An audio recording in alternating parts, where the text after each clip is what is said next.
Marc Daniels is the voice of Central Florida football, has been for now 20 years. He joins us on July 24th. Marc, I know you're in Florida. We were just talking to you during the break about the weather. At this time, how is it training for a football team like Central Florida as they gear up for a season like this with camp just a week or so away? Well, it's an exciting time, obviously, for everybody. And, we certainly have our hot days in Florida, but UCF has their indoor facilities.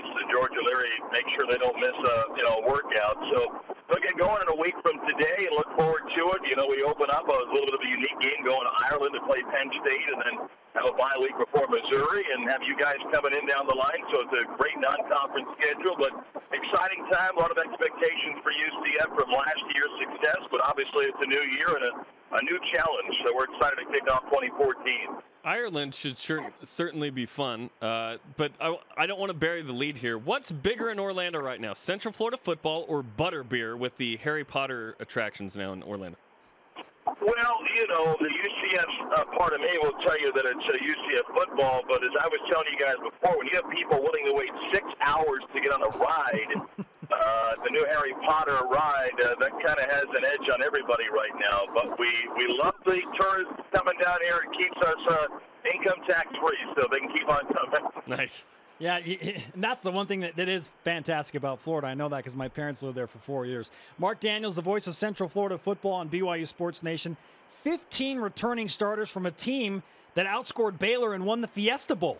What kind of a drop-off, if any, will happen this year with the loss of your quarterback Blake Bortles and Storm Johnson? Well, obviously, as you said, there's a lot of talent coming back for UCF, and you lose a couple of key players on offense. And look, it starts at quarterback, and UCF is not expecting anybody to come in and do exactly what Blake did. But I believe in college football, you can't just manage games. You might get away with it in some part of the National Football League, but I think the college game is such a way that your quarterback has to do things to make plays, extend drives, and win some games for you. Now, UCF's going to have somebody step in and do that, and George O'Leary claims he wants to name his starting quarterback a week into camp so that he's got 2.5 weeks to prepare for that Penn State football game. And there may be a leader as camp opens, but I'm not quite sure if UCF play the game tomorrow if I can tell you who that is. So they have a quarterback that can come in and do some things. There's enough talent around that quarterback that can be successful. UCF returns every wide receiver from last year except one, and they have a guy redshirting that probably is a better receiver than the one guy we lost. They bring back the backup running back, Storm Johnson, who by the end of the season was every bit as good as Storm and maybe better. They bring back some offensive linemen. So the quarterback will have some help, but they're going to have to make some plays. There's expectations to score the ball. Defensively is where UCF's strength may be. They're back 7. Everybody comes back, and they ought to be very good on defense. So, yes, there's experience coming back to a team that had a good season last year, and they're expected to have a good season again this year. Yeah, when I look at the roster, you pointed it out, I look at that defense that was essentially top 20 last year across the board, 8 or 9 starters coming back. Can they be better than last year's defense this year, you think?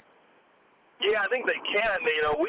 And last year was great, but, I'm not going to kid. We had some magical moments where we, bailed ourselves out in games and did some things that you're like, hey, something weird is happening, just enjoy the ride. Yeah. We didn't have much of a pass rush at all.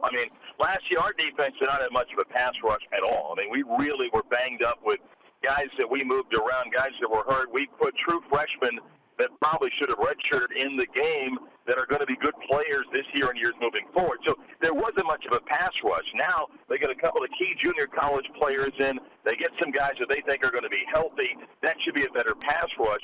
But the secondary, I think, for UCF is good and special. I think that they've got great cover ability.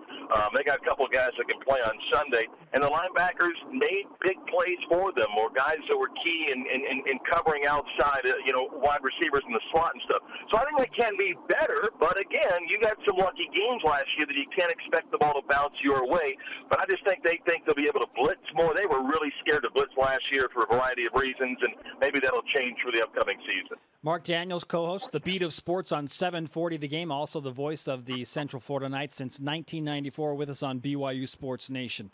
I feel like Central Florida has a legitimate case as the best non-Power 5 team right now, even after they lose Blake Bortles and Storm Johnson. Do you agree with that, Mark? Well, am I going to argue? Of course, no.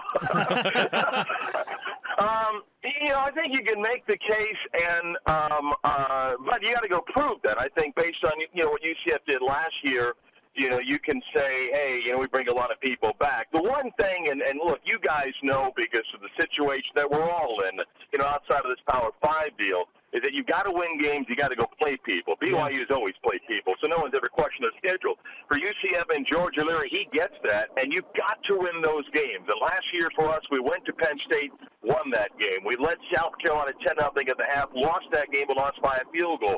And you've got to win these games to keep getting that national recognition. You bring back a lot of people, you can make the case, but that doesn't mean anything until we go play the season. I think I think Cincinnati, BYU, UCF, I think they're a little bit different than everybody else. I think there's some talent out there right now. I think Boise's trying to refine themselves again. But I think those three teams have a pretty good case as to why they're the best of the non-Power 5. We'll see how the year plays itself out. But I just think based on who's coming back, that's a group that I would count away from the others right now. Mark, when the next wave of conference expansion happens, does Central Florida expect to be involved in a Power 5 at that point? Well, you can expect and you can hope, but I'm not quite sure anybody really knows what's going on. I think UCF's leadership believes, look, we've got to continue to do the things that make us attractive if and when that comes. And I think there are some things that UCF has done, such as go out and compete and then put facilities together. And I think UCF has done that makes it attractive if somebody says, look, we're looking to expand. It's the second largest university in the country with 61,000 students. It's in the 18th television market. So there's some things going for you. But, guys, when you're outside looking in, you can make a reason why you belong, but until you get an invite, and if you look at the landscape and people talk about things like the Big 12, I don't know. I have no idea what the future holds. So it's frustrating because that group seems to want to make a lot of changes and leave schools like us out, and not quite sure why, but that's the position that they're in. But UCF just has to continue to sell itself and sell its story, and as you guys know, you got to win. No one wants to hear the team that's 4-8. They just don't want to hear the rhetoric. So you've got to be able to win football games and have all the other ancillary things that matter. Television market, facilities, recruiting ground, and I think UCF has it. Look, if you combine UCF and our rival, whatever that may be today, of USF, if you combine the two, they're the fifth largest television market together. They're the two largest TV market teams that sit outside that Power 5. You think that makes you attractive, but that doesn't mean anything to guys like you and I having a conversation. We don't get that decision. Yeah, unfortunately, we don't get that decision. Marc Daniels with us on BYU Sports Nation. Mark, when you look at a team like BYU that's coming into Orlando to play Central Florida, you already talked about the game in Ireland against Penn State, and you played South Carolina last year. Does BYU qualify as a big game inside of the UCF fan base?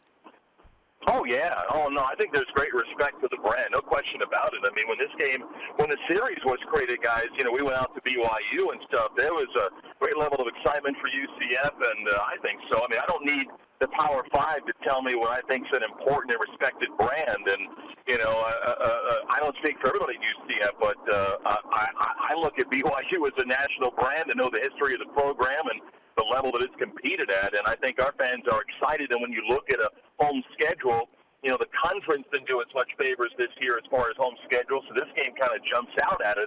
And like I said, our other big non-conference matchups were on the road. The Penn State game in Ireland, we go to Missouri. So absolutely, I think it's a marquee game on our schedule, no question about it.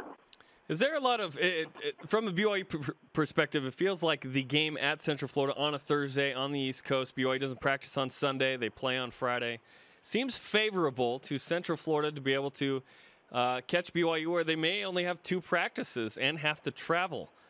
Is there, I guess, an advantage to playing on a Thursday in Orlando against a team like BYU?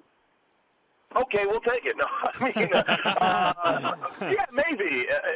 But from UCF's viewpoint, it's a brutal 2-week stretch run. We're at Houston. Yeah. The week before, which in our league, Houston's really good. I mean, they got a lot of people coming back. A young, fast football team that took us to the wire last year. We go to their place. They're opening a new stadium this year. We're kind of the big game for them because of what we did last year. So we've got that game on Thursday and then BYU the following Thursday. Yeah, we get, some time off, but I think both teams kind of come into that situation with that, you're not playing on Saturday. Big advantage? I don't know. I mean, I think sometimes you'd rather be the team that's home playing that Thursday game on that short week, so maybe there's a little bit of advantage, but I don't know if that measures up. We've had examples that work both ways where UCS played Saturday, Thursday, you won, and you lost. So I'm not quite sure it's a big advantage, but maybe so. Well, BYU's got Connecticut, Houston, and Central Florida all on the schedule, so maybe we're just a de facto member of the AAC.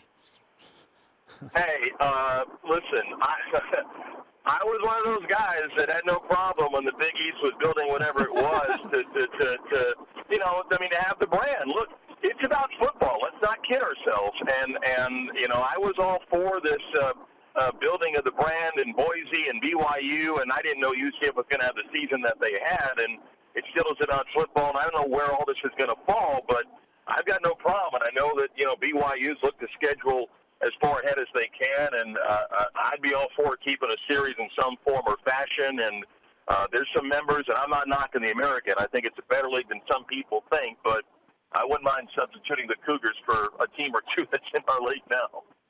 Mark, what is the perception of BYU as an independent? You talked about respect for the brand and that it's a big game, but how is BYU perceived in Orlando? I still think BYU, if you ask people, they would view them as, again, a national brand and a great program.